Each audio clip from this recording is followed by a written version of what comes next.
Hello guys, welcome back to our channel. इस video में अपन देखने वाले हैं इलस्ट्रेशन नंबर 3। और इलस्ट्रेशन नंबर 3 आपके किससे सिमिलर है? इलस्ट्रेशन नंबर 1 से सिमिलर है। बस इसमें जो नया पॉइंट आपको देखने को मिलने आ रहा है कि आपको जो इलस्ट्रेशन 1 में बैलेंस शीट नहीं पूछी थी, वो बैलेंस शीट जो है इधर इलस्ट्रेशन नंबर 3 में पूछ ली गई है। बस इतना सा डिफरेंस जो है आपकी इलस्ट्रेशन 1 और इलस्ट्रेशन नंबर 3 में है। ठीक है, तो सबसे पहले स्टार्ट कर लेते हैं अपनी। तो अगर आपने कॉन्सेप्ट वीडियो नहीं देखी है तो उसको जरूर से रेफर करना। साथ ही इससे पहले इलस्ट्रेशन 2 और 1 भी जो अपन ने इस चैनल पर कवर कर लिए हैं। आप प्ले लिस्ट को जाकर गो थ्रू कर सकते हैं। तो चलिए स्टार्ट करते हैं। डी लिमिटेड है, जो कि एक नॉन लिस्टेड कंपनी है। उन्होंने फर्निश की है फॉलोइंग बैलेंस शीट की डिटेल, जो कि 31 मार्च 11 को अपन को गिवन है।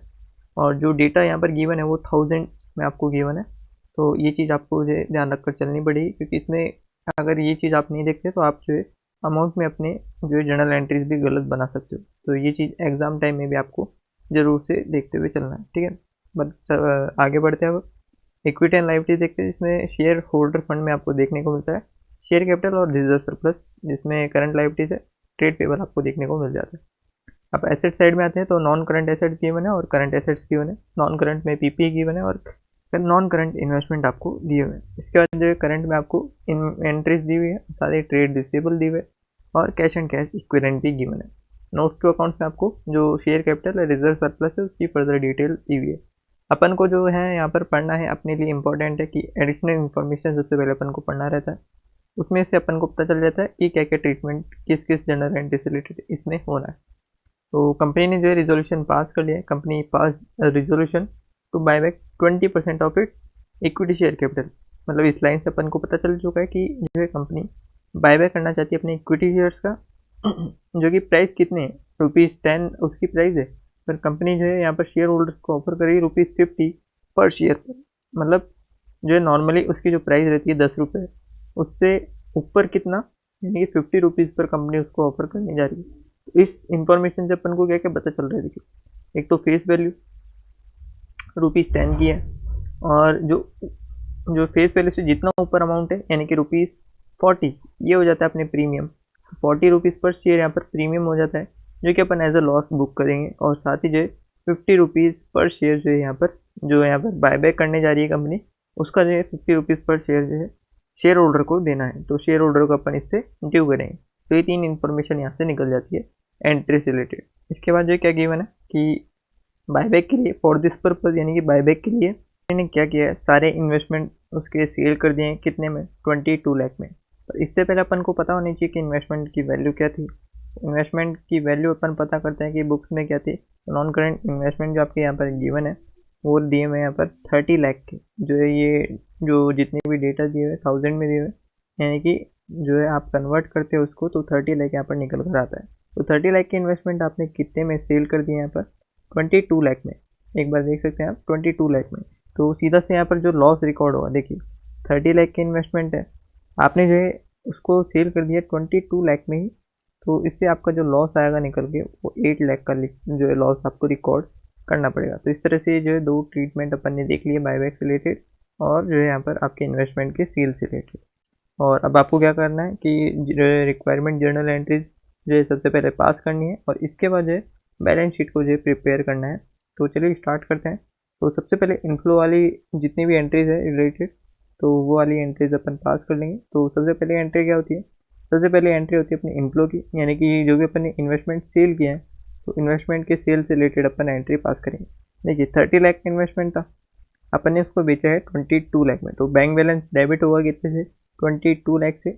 और जो अपने लॉस हुआ है कितने का हुआ था? 8 लाख रुपीज़ का। तो 8 लाख रुपीज़ से अपन लॉस पी&एल से बुक कर देंगे, 8 लाख रुपीज़ से, कि पी&एल अकाउंट डेबिट। तो बैंक अकाउंट डेबिट हो चुका है, पी&एल अकाउंट डेबिट हो चुका है। और जो इन्वेस्टमेंट सेल हुआ है तो वो अपन क्रेडिट कर देंगे 30 लाख से। तो ये फर्स्ट वाली एंट्री अपनी इनफ्लो से रिलेटेड हो चुकी है। अब अपन को क्या करना है, जो बायबैक अपन करने जा रहे हैं उससे रिलेटेड ड्यू की एंट्री करनी पड़ेगी। तो ड्यू की एंट्री वही सेम होगी कि सबसे पहले अपन को क्या करना पड़ेगा, इक्विटी शेयर कैपिटल डेबिट करना पड़ेगा फेस वैल्यू से। इसके बाद जो प्रीमियम ऑन शेयर बायबैक यहाँ पर डेबिट करना पड़ेगा ₹40, यानी कि प्रीमियम के अमाउंट से ₹40 इंटू मल्टीप्लाई करेंगे उसको नंबर ऑफ शेयर से जितने भी अपन बायबैक करने जा रहे हैं। और साथ ही थर्ड नंबर पे यहाँ पर शेयर बायबैक अकाउंट को क्रेडिट करेंगे ₹50 पर शेयर से, जितने भी अपन शेयर बायबैक करने जा रहे हैं। सबसे पहले देख लेते हैं कि कितने buyback upon number of shares कर रहे हैं। 20% कर रहे हैं इक्विटी शेयर कैपिटल का, तो इक्विटी शेयर कैपिटल कितनी है 2,50,000। तो 2,50,000 का अगर अपन 20% निकालते हैं तो यहाँ पर आपके नंबर ऑफ शेयर्स निकलेंगे 50,000। तो 50,000 नंबर ऑफ शेयर्स हो जाते हैं और अपन को जो है यहाँ पर शेयर बायबैक करने हैं। तो देखिए 50,000 है, अपन एंट्री देख तो 50,000 नंबर ऑफ शेयर्स, इसको मल्टीप्लाई करते हैं सबसे पहले फेस वैल्यू से, तो इससे आपके इक्विटी शेयर कैपिटल डेबिट हो जाएगा, यानी कि 5 लाख का अमाउंट आपके पास आ चुका है। इसके बाद जो है प्रीमियम ऑन शेयर बायबैक करेंगे, तो 50,000 शेयर्स, इसको मल्टीप्लाई करेंगे ₹40 से। ₹40 आपको यहाँ पर देखने को मिल गया था। देखिए मैंने यहाँ पर जो है डिटेल बता दी थी इसकी, तो यही जो है आपको यहाँ पर उतारना है सीधा सीधा। तो प्रीमियम ऑन शेयर बायबैक अपन ने डेबिट किया और साथ ही में equity share buyback account credit कर देंगे ₹50 पर शेयर से। तो 50,000 शेयर से इसको मल्टीप्लाई करेंगे ₹50 पर शेयर से, तो ये अपने आ जाएगा 25 लाख का अमाउंट। ये भी हो चुका है अपने ड्यू एंट्री। इसके बाद जो है थर्ड नंबर पे देखते हैं अपन प्रीमियम को राइट ऑफ करने की रिलेटेड एंट्री। तो प्रीमियम अब सीधा सीधा जो आपकी जो एंट्री डेबिट हुई है और क्रेडिट हुई है वो आपको देखनी है और उसके अकॉर्डिंग आपको जर्नल एंट्री करनी है। तो देखिए प्रीमियम ऑन जो प्रीमियम पेबल है इसको अपन ने किया है डेबिट, तो यहाँ पर इसको कैंसिल करने के लिए अपन क्या करेंगे, सबसे पहले क्रेडिट करेंगे और साथ ही जो है इससे रिलेटेड जो भी मतलब इसको राइट ऑफ करने से रिलेटेड जो भी यहाँ पर फंड अवेलेबल होता है वो सिक्योरिटीज प्रीमियम में रहता है, तो उसको अपन राइट ऑफ कर देंगे। अमाउंट भी वही है जो यहाँ पर था, ठीक है। इसके बाद जो शेयर बायबैक अकाउंट है वो क्रेडिट था यहाँ पर, तो उसको कर देंगे हम डेबिट और साथ ही में जो उसको पेमेंट कर देंगे अपन बैंक अकाउंट से। तो ये हो गया अपने 25 लाख से ये वाला पेमेंट। तो चारों एंट्री हो चुकी है। अब लास्ट एंट्री जो है CRR से रिलेटेड होती है। देखिए प्रीमियम भी राइट ऑफ कर दिया अपन ने और पेमेंट भी कर दिया, तो ये दोनों एंट्री भी अपने कंप्लीट हो चुकी है। अब CRR से रिलेटेड एंट्री है, तो CRR में अपने जो फंड अवेलेबल होते हैं मतलब किस किस फंड को अपन यूज़ कर सकते हैं, तो फ्री रिजर्व तो आप पूरा यूज़ कर सकते हो और जो है सिक्योरिटीज प्रीमियम भी आप यूज़ कर सकते हो। तो वही यूज़ करेंगे अपन। सबसे पहले रिक्वायरमेंट देख लेते हैं कितने CRR अपन को बनाने हैं। तो CRR अपन को फेस वैल्यू भी बनाने पड़ते हैं। तो 50,000 शेयर थे, तो यहाँ पे मैं आपको इसकी वर्किंग बता देता हूँ। देखिए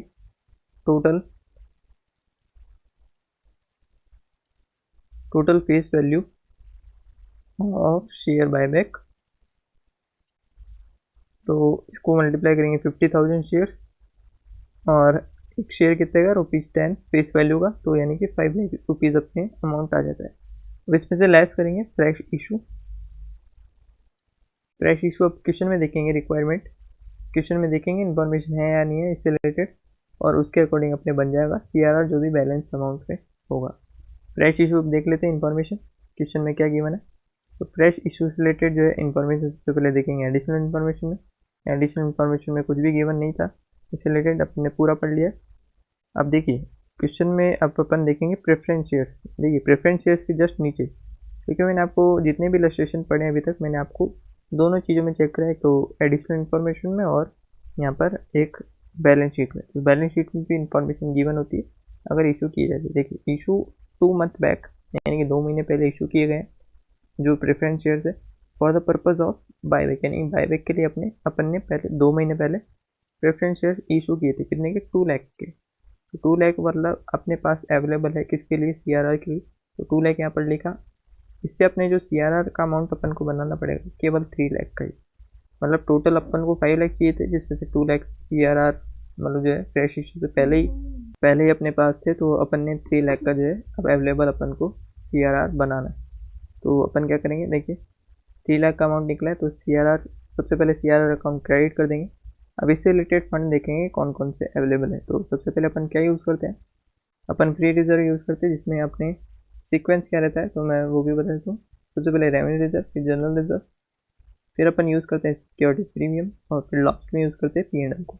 तो रेवेन्यू रिजर्व सबसे पहले देखेंगे कितना अवेलेबल है, तो 30 लाख के ये अवेलेबल है, पर अपन को चाहिए कितना, सिर्फ 3 लाख। तो 3 लाख पूरा यूज़ ले लेंगे, यानी कि किसी और फंड के पास अपन को जाने की जरूरत नहीं, पूरा रेवेन्यू रिजर्व ने फुलफिलमेंट कर दी अपने CRR के लिए। तो revenue reserve account debit CRR, ये हो चुकी अपनी जर्नल एंट्री। जब देखेंगे अपन जो है बैलेंस शीट को, बैलेंस शीट में क्या क्या चेंजेस आए, तो सीधा आपको क्या करना है, एंट्रीज देखते जाओ और बैलेंस शीट में चेंजेस करते जाओ। तो सबसे पहले पहली एंट्री देखेंगे, पहली एंट्री में क्या हो रहा है, बैंक अकाउंट हो रहा है यहाँ पर 22 लाख से यहाँ पर डेबिट हो रहा है, तो बैंक अकाउंट अपन बढ़ा देंगे balance 22 lakh cash and cash equivalent में जाएंगे, यहाँ पर आप ऐड कर दो 22 लाख, ठीक है। इसके बाद क्या करना है आपको, सेकेंड एंट्री देखिए P&L अकाउंट यहाँ पर डेबिट हो रहा है, यानी कि P&L का बैलेंस 8 लाख से कम हो रहा है, तो इधर अपन लेस करेंगे P&L का बैलेंस, अपन ने लेस किया है P&L का बैलेंस 8 लाख से। इसके बाद जो थर्ड एंट्री अगर आप देखोगे, इन्वेस्टमेंट भी अपने रिड्यूस हो रहे हैं कितने से, 30 लाख से, तो इन्वेस्टमेंट भी लेस कर देंगे अपन 30 लाख से। इन्वेस्टमेंट नॉन करेंट इन्वेस्टमेंट यहाँ पर देख सकते हैं, यानी कि ये पूरे यहाँ पर कैंसिल हो चुके हैं अपने 30 लाख पूरे यहाँ पर अमाउंट गिवन था और 30 लाख पूरा यहाँ पर कैंसिल हो चुका है, ठीक है। इसके बाद जो नेक्स्ट एंट्री देखेंगे, फर्स्ट एंट्री अपनी कंप्लीट हो चुकी है। सेकंड एंट्री देखें तो सेकंड एंट्री में इक्विटी शेयर कैपिटल 5 लाख से यहाँ पर डेबिट हो रही है, यानी कि कम हो रही है, तो जल्दी से अपन 5 लाख का इक्विटी शेयर कैपिटल कम कर देते हैं 5 लाख से। और इसके बाद जो अपने अगली एंट्री में क्या दिया हुआ है देखिए, जो है premium on share buyback account, ये वाला और ये वाला, ये दोनों अकाउंट कैंसिल हो गए, डेबिट एक बार डेबिट एक बार क्रेडिट, यानी कि कैंसिल हो चुका है। और इक्विटी शेयर बायबैक यहाँ पर जो क्रेडिट हुआ है वो यहाँ पर एक बार डेबिट हो चुका है, यानी कि दोनों भी कैंसिल हो चुके।